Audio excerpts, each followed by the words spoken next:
হচ্ছে বাংলাদেশের একমাত্র কয়লা বিদ্যুৎ কেন্দ্র। অসাধারণ একটা খাওয়া, সাথে ছিল চিকেন বল এবং চিপস। বরাবর মতো এবারে যাত্রা কয়লা বিদ্যুৎ কেন্দ্রে। কি খেলাম, সারাদিন কি করলাম এবং কিভাবে গেলাম শুরু করা যাক। যাত্রা আমাদের বদরখালী কয়লা বিদ্যুৎ কেন্দ্রে। আমাদের যাত্রাটা শুরু হয় সকাল 6:30-এ নতুন ব্রিজে এসালাম পরিবহনে বাস কাউন্টার থেকে। বাস থেকে ব্রিজের চারপাশে ভিউটা খুবই অসাধারণ ছিল। দীর্ঘ লম্বা একটা জার্নিংয়ে বাস যখন বাঁশখালী কাঁচা বাজারে এসে পৌঁছায়, রোডের পাশে দেখতে পেলাম তার তাজা কাঁচা সবজি, যা দেখে মন চাচ্ছিল নেমে বাজার করে নিই। এবং দেখতে পেলাম বিভিন্ন ধরনের সামুদ্রিক মাছ।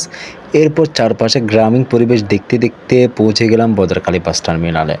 বদরখালী বাস টার্মিনাল নেমে সকালে নাস্তা করে একটা সিএনজি রিজার্ভ করে চলে গেলাম মাতার বাড়ির উদ্দেশ্যে। বদরখালী থেকে মাতার বাড়ি যাওয়ার দৃশ্যটা অনেক বেশি সুন্দর ছিল। চারপাশে সবুজ আর সবুজ, আর সবচাইতে বেশি ভালো লাগছিল এখানকার রাস্তাটা। এরপর চারপাশে লবণের মাঠগুলো, এইসব দেখতে দেখতে ফাইনালি চলে আসলাম কয়লা বিদ্যুৎ কেন্দ্রে জেটি ঘাটে। এরপর গাড়ি করে মূল ফটকের উদ্দেশ্যে রওনা দিলাম। যাত্রাপথে এই ভিউটা দেখলাম, খুবই সুন্দর ছিল। এখানে এসে সৌদিবার একটা ফিল পেয়ে গেলাম। চারপাশে নিস্তব্ধ এবং অনেক বেশি গরম। প্রচণ্ড গরমের কারণে প্রয়োজনবিহীন কেউ অফিস থেকে তেমনটা বাইর হয় না। এরপর চারপাশটা দেখা শেষ করে আমি আমার কাজের উদ্দেশ্যে অফিসে প্রবেশ করলাম।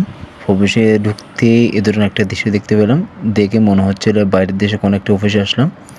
চট্টগ্রাম থেকে এত দূরে আসার মূল উদ্দেশ্য ছিল এগুলোকে আপডেট করা এবং সবগুলো ডিভাইস রেডি করা। এরপর অনেকক্ষণ কাজ করার পর ডিভাইসগুলো রেডি করে শেষ করি। এরপর খেতে চলে গেলাম ক্যান্টিনে। খাওয়ার হিসেবে ছিল চিকেন বল এবং চিকেন স্টিক, চিপস এবং ছোলার সালাদ। এরপর খাওয়া দাওয়া শেষ করে আমরা চট্টগ্রামের উদ্দেশ্যে রওনা দিই। এতটুকু পর্যন্ত দেখাবো অন্য কোনো নতুন ভিডিওতে।